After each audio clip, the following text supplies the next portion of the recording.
Long ago, in the ancient city of Babylon, there stood a mighty gate unlike any other. It was called the Ishtar Gate, and it was more than just an entrance to the city. It was a bridge between the world of humans and the realm of the gods. The gate was built by King Nebuchadnezzar II, a powerful ruler who wanted to honor the gods and show the greatness of Babylon. The gate was covered in bright blue tiles, decorated with golden dragons and bulls, symbols of the gods Marduk and Adad. Anyone who passed through it would feel the presence of the divine. The story of the Ishtar Gate begins with the goddess it was named after. Ishtar, the goddess of love, war, and fertility.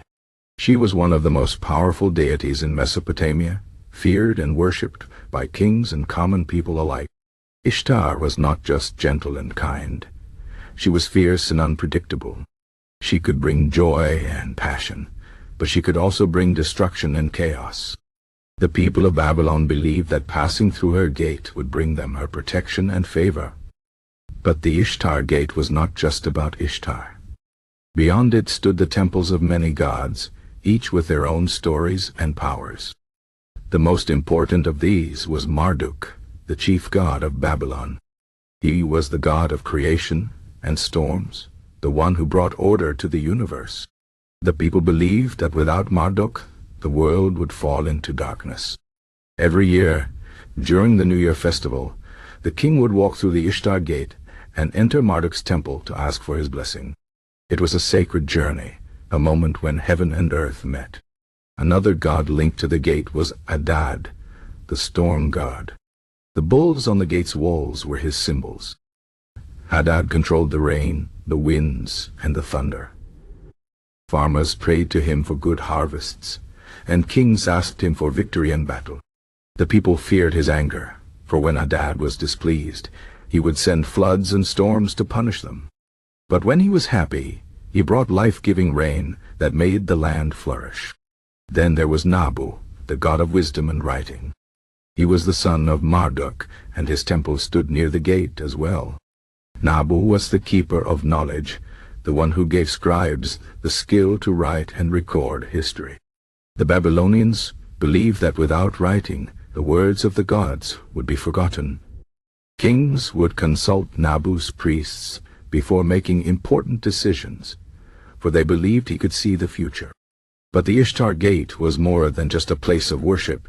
It was also a symbol of Babylon's power. The city was the center of the world, and the gate showed its glory to all who approached. Enemies would tremble at the sight of it, knowing that behind those walls stood a kingdom protected by the gods. Foreign traders and diplomats would enter with awe, marveling at the beauty and strength of Babylon. As time passed, empires rose and fell, and Babylon was no exception. The great city was conquered, its walls crumbled, and the Ishtar Gate was buried under the sands of time. But the gods did not disappear. Their stories lived on in the writings of scribes, in the prayers of priests, and in the dreams of those who still remembered. Centuries later, archaeologists uncovered the ruins of the gate. The blue tiles, though faded, still carried the echoes of ancient prayers. The dragons and bulls, though broken, still whispered the names of the gods. Today the Ishtar Gate stands in museums, a reminder of a time when gods walked among men, when a gate was not just stone and clay but a doorway to the divine. And so the story of the Ishtar Gate continues, not just as a relic of the past, but as a testament to the faith and dreams of those who built it. The gods beyond the gate may no longer be worshipped as they once were, but their legends remain, carved not just in stone but in the heart of history itself.